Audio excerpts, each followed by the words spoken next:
Kitab Yakobus. Salam dari Yakobus, hamba Allah dan Tuhan Yesus Kristus, kepada ke-12 suku di perantauan.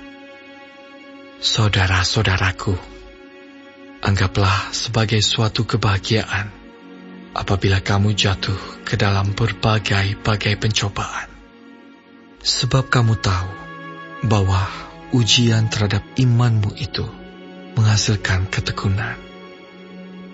Dan biarkanlah ketekunan itu memperoleh buah yang matang, supaya kamu menjadi sempurna dan utuh dan tak kekurangan suatu apapun. Tetapi apabila di antara kamu ada yang kekurangan hikmat, hendaklah ia memintakannya kepada Allah, yang memberikan kepada semua orang dengan murah hati dan dengan tidak membangkit-bangkit, maka hal itu akan diberikan kepadanya. Hendaklah ia memintanya dalam iman, dan sama sekali jangan bimbang, sebab orang yang bimbang sama dengan gelombang laut yang diombang-ambingkan kian kemari oleh angin. Orang yang demikian janganlah mengira bahwa ia akan menerima sesuatu dari Tuhan. Sebab orang yang mendua hati tidak akan tenang dalam hidupnya. Baiklah saudara yang berada dalam keadaan yang rendah, bermegah karena kedudukannya yang tinggi, dan orang kaya karena kedudukannya yang rendah.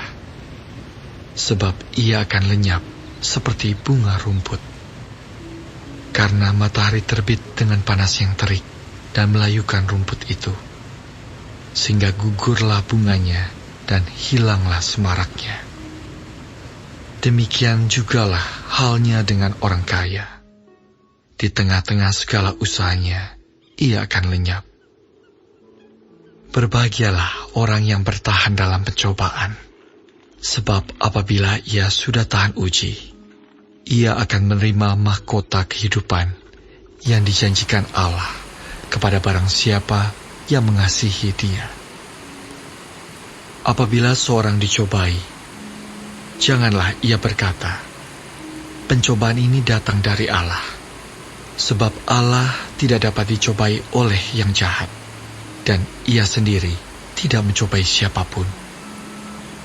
Tetapi tiap-tiap orang dicobai oleh keinginannya sendiri, karena ia diseret dan dipikat olehnya. Dan apabila keinginan itu telah dibuahi, ia melahirkan dosa. Dan apabila dosa itu sudah matang, ia melahirkan maut. Saudara-saudara yang kukasihi, janganlah sesat. Setiap pemberian yang baik dan setiap anugerah yang sempurna datangnya dari atas, diturunkan dari Bapa segala terang. Padanya tidak ada perubahan atau bayangan karena pertukaran. Atas kehendaknya sendiri, Ia telah menjadikan kita oleh firman kebenaran, supaya kita pada tingkat yang tertentu menjadi anak sulung di antara semua ciptaannya. Hai saudara-saudara yang kukasihi, ingatlah hal ini. Setiap orang hendaklah cepat untuk mendengar, tetapi lambat untuk berkata-kata, dan juga lambat untuk marah. Sebab amarah, manusia tidak mengerjakan kebenaran di hadapan Allah. Sebab itu, buanglah segala sesuatu yang kotor dan kejahatan yang begitu banyak itu, dan terimalah dengan lemah lembut firman yang tertanam di dalam hatimu, yang berkuasa menyelamatkan jiwamu. Tetapi hendaklah kamu menjadi pelaku firman, dan bukan hanya pendengar saja. Sebab jika tidak demikian, kamu menipu diri sendiri. Sebab jika seorang hanya mendengar firman saja dan tidak melakukannya, ia adalah seumpama seorang yang sedang mengamat-ngamati mukanya yang sebenarnya di depan cermin. Baru saja ia memandang dirinya, ia sudah pergi, atau ia segera lupa bagaimana rupanya. Tetapi barang siapa meneliti hukum yang sempurna, yaitu hukum yang memerdekakan orang, dan ia bertekun di dalamnya, jadi bukan hanya mendengar untuk melupakannya, tetapi sungguh-sungguh melakukannya, ia akan berbahagia oleh perbuatannya. Jikalau ada seorang menganggap dirinya beribadah, tetapi tidak mengekang lidahnya, ia menipu dirinya sendiri, maka sia-sialah ibadahnya. Ibadah yang murni dan yang tak bercacat di hadapan Allah Bapa kita ialah mengunjungi yatim piatu dan janda-janda dalam kesusahan mereka, dan menjaga supaya dirinya sendiri tidak dicemarkan oleh dunia.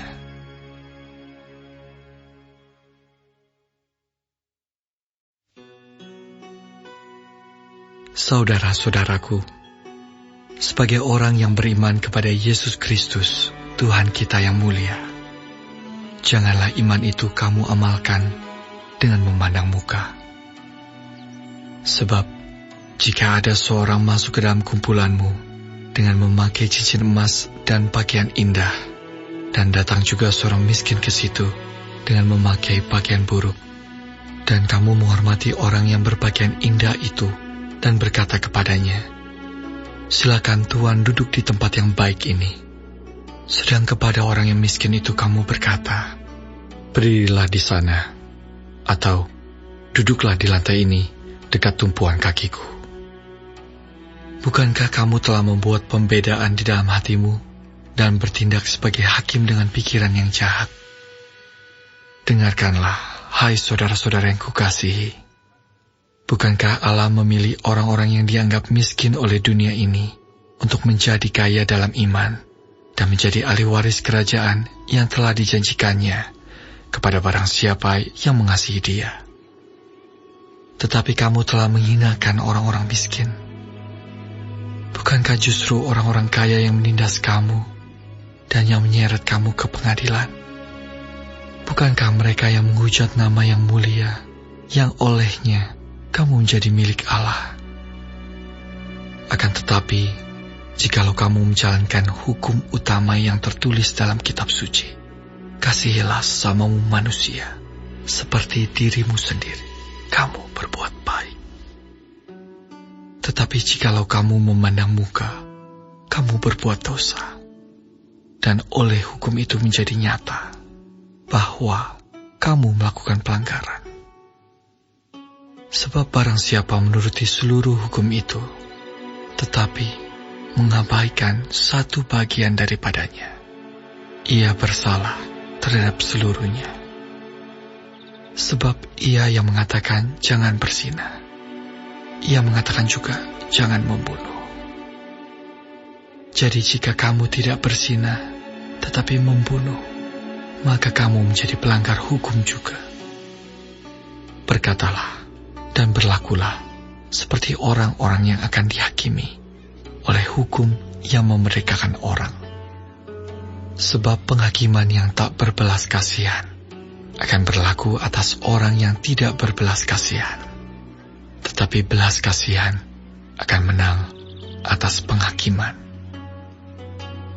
Apakah gunanya, saudara-saudaraku, jika seorang mengatakan bahwa ia mempunyai iman, padahal ia tidak mempunyai perbuatan? Dapatkah iman itu menyelamatkan dia? Jika seorang saudara atau saudari tidak mempunyai pakaian dan kekurangan makanan sehari-hari, dan seorang dari antara kamu berkata, "Selamat jalan, kenakanlah kain panas dan makanlah sampai kenyang," tetapi ia tidak memberikan kepadanya apa yang perlu bagi tubuhnya, apakah gunanya itu? Demikian juga halnya dengan iman. Jika iman itu tidak disertai perbuatan, maka iman itu pada hakikatnya adalah mati. Tetapi mungkin ada orang berkata, "Padamu ada iman, dan padaku ada perbuatan." Aku akan menjawab dia, "Tunjukkanlah kepadaku imanmu itu tanpa perbuatan, dan aku akan menunjukkan kepadamu imanku dari perbuatan-perbuatanku." Engkau percaya bahwa hanya ada satu Allah saja, itu baik. Tetapi setan-setan pun juga percaya akan hal itu, dan mereka gemetar. Hai manusia yang bebal, maukah engkau mengakui sekarang bahwa iman tanpa perbuatan adalah iman yang kosong? Bukankah Abraham bapa kita dibenarkan karena perbuatan-perbuatannya ketika ia mempersembahkan Ishak anaknya di atas mezbah? Kamu lihat bahwa iman bekerja sama dengan perbuatan-perbuatan, dan oleh perbuatan-perbuatan itu, iman menjadi sempurna. Dengan jalan demikian, genaplah nas ia mengatakan, "Lalu percayalah Abraham kepada Allah, maka Allah memperhitungkan hal itu kepadanya sebagai kebenaran." Karena itu, Abraham disebut sahabat Allah. Jadi kamu lihat bahwa manusia dibenarkan karena perbuatan-perbuatannya, dan bukan hanya karena iman. Dan bukankah demikian juga Rahab, pelacur itu, dibenarkan karena perbuatan-perbuatannya ketika ia menyembunyikan orang-orang yang disuruh itu di dalam rumahnya, lalu menolong mereka lolos melalui jalan yang lain. Sebab seperti tubuh tanpa roh adalah mati, demikian jugalah iman tanpa perbuatan-perbuatan adalah mati.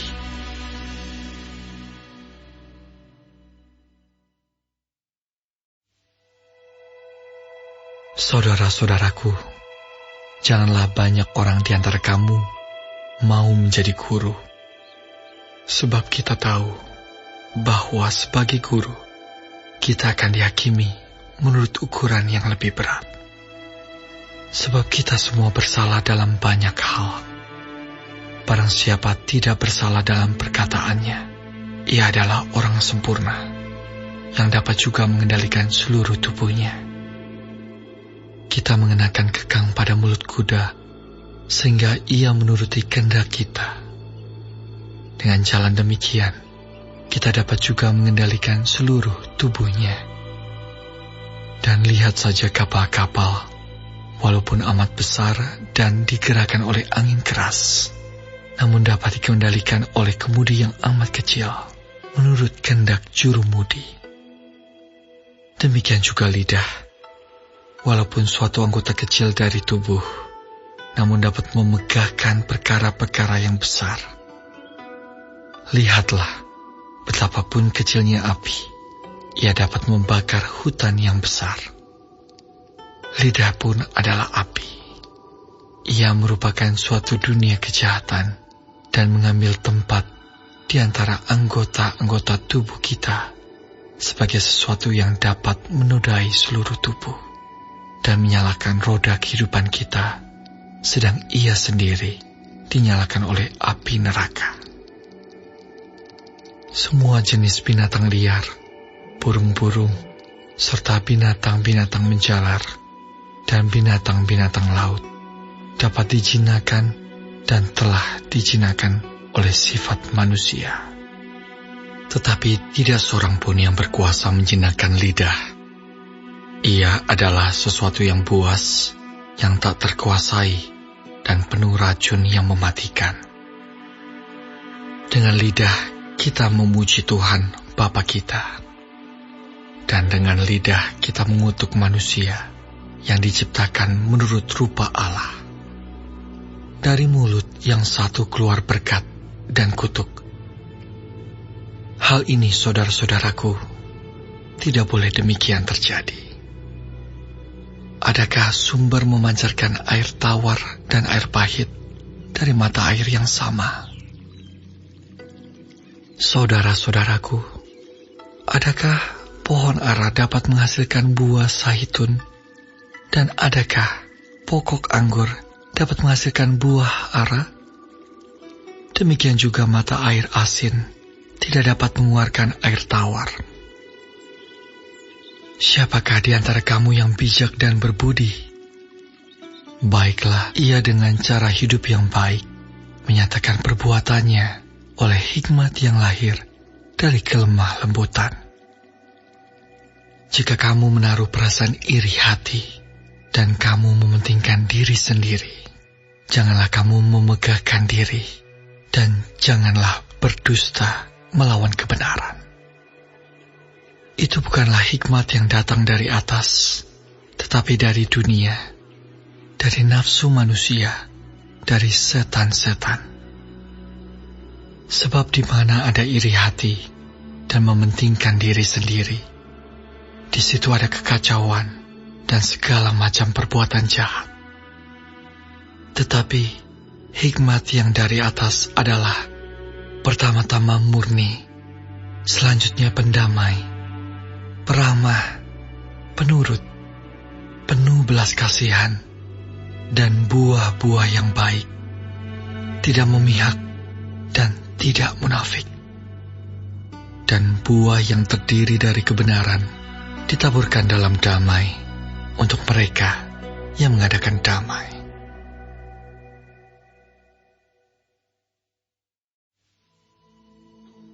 Dari manakah datangnya sengketa dan pertengkaran di antara kamu? Bukankah datangnya dari hawa nafsumu yang saling berjuang di dalam tubuhmu? Kamu mengingini sesuatu, tetapi kamu tidak memperolehnya, lalu kamu membunuh. Kamu iri hati, tetapi kamu tidak mencapai tujuanmu, lalu kamu bertengkar dan kamu berkelahi. Kamu tidak memperoleh apa-apa karena kamu tidak berdoa. Atau kamu berdoa juga, tetapi kamu tidak menerima apa-apa karena kamu salah berdoa. Sebab yang kamu minta itu hendak kamu habiskan untuk memuaskan hawa nafsumu. Hai kamu orang-orang yang tidak setia, tidakkah kamu tahu bahwa persahabatan dengan dunia adalah permusuhan dengan Allah? Jadi barang siapa hendak menjadi sahabat dunia ini, ia menjadikan dirinya musuh Allah. Janganlah kamu menyangka bahwa kitab suci tanpa alasan berkata, roh yang ditempatkan Allah di dalam diri kita, diingininya dengan cemburu. Tetapi kasih karunia yang dianugerahkannya kepada kita lebih besar daripada itu. Karena itu ia katakan, Allah menentang orang yang congkak, tetapi mengasihani orang yang rendah hati. Karena itu, tunduklah kepada Allah dan lawanlah iblis, maka ia akan lari daripadamu. Mendekatlah kepada Allah, dan ia akan mendekat kepadamu. Tahirkanlah tanganmu, hai kamu orang-orang berdosa, dan sucikanlah hatimu, hai kamu yang mendua hati. Sadarilah kemalanganmu, berduka cita, dan merataplah. Hendaklah tertawamu kamu ganti dengan ratap, dan sukacitamu dengan duka cita. Rendahkanlah dirimu di hadapan Tuhan, dan Ia akan meninggikan kamu. Saudara-saudaraku, janganlah kamu saling memfitnah. Barang siapa memfitnah saudaranya atau menghakiminya, ia mencela hukum dan menghakiminya. Dan jika engkau menghakimi hukum, maka engkau bukanlah penurut hukum, tetapi hakimnya. Hanya ada satu pembuat hukum dan hakim, yaitu Dia yang berkuasa menyelamatkan dan membinasakan. Tetapi siapakah engkau, sehingga engkau mau menghakimi sesamamu manusia? Jadi sekarang, hai kamu yang berkata, hari ini atau besok kami berangkat ke kota Anu, dan di sana kami akan tinggal setahun dan berdagang serta mendapat untung. Sedang kamu tidak tahu apa yang akan terjadi besok. Apakah arti hidupmu? Hidupmu itu sama seperti uap yang sebentar saja kelihatan, lalu lenyap. Sebenarnya kamu harus berkata, jika Tuhan mengendakinya, kami akan hidup dan berbuat ini dan itu. Tetapi sekarang kamu memegahkan diri dalam congkakmu, dan semua kemegahan yang demikian adalah salah. Jadi jika seorang tahu bagaimana ia harus berbuat baik, tetapi ia tidak melakukannya, ia berdosa.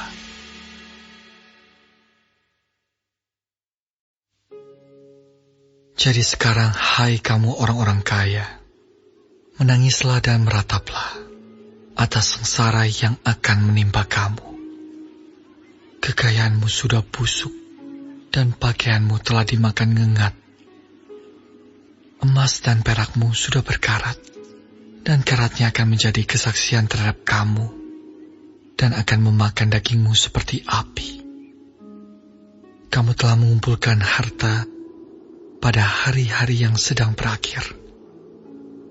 Sesungguhnya telah terdengar teriakan besar, karena upah yang kamu tahan dari buruh yang telah menuai hasil ladangmu, dan telah sampai ke telinga Tuhan semesta alam, keluhan mereka yang menyabit panenmu. Dalam kemewahan, kamu telah hidup dan berfoya-foya di bumi. Kamu telah memuaskan hatimu, sama seperti pada hari penyembelihan. Kamu telah menghukum, bahkan membunuh orang yang benar, dan ia tidak dapat melawan kamu. Karena itu, saudara-saudara, bersabarlah sampai kepada kedatangan Tuhan. Sesungguhnya petani menantikan hasil yang berharga dari tanahnya, dan ia sabar sampai telah turun hujan musim gugur dan hujan musim semi. Kamu juga harus bersabar dan harus meneguhkan hatimu, karena kedatangan Tuhan sudah dekat. Saudara-saudara, janganlah kamu bersungut-sungut dan saling mempersalahkan, supaya kamu jangan dihukum. Sesungguhnya, hakim telah berdiri di ambang pintu. Saudara-saudara, turutilah teladan penderitaan dan kesabaran para nabi yang telah berbicara demi nama Tuhan. Sesungguhnya kami menyebut mereka berbahagia, yaitu mereka yang telah bertekun. Kamu telah mendengar tentang ketekunan Ayub, dan kamu telah tahu apa yang pada akhirnya disediakan Tuhan baginya, karena Tuhan Maha Penyayang dan penuh belas kasihan. Tetapi yang terutama, saudara-saudara, janganlah kamu bersumpah demi surga maupun demi bumi atau demi sesuatu yang lain. Jika ya, hendaklah kamu katakan ya. Jika tidak, hendaklah kamu katakan tidak, supaya kamu jangan kena hukuman. Kalau ada seorang di antara kamu yang menderita, baiklah ia berdoa. Kalau ada seorang yang bergembira, baiklah ia menyanyi.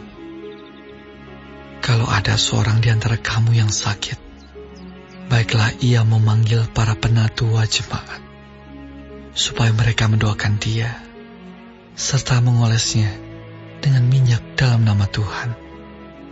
Dan doa yang lahir dari iman akan menyelamatkan orang sakit itu, dan Tuhan akan membangunkan dia.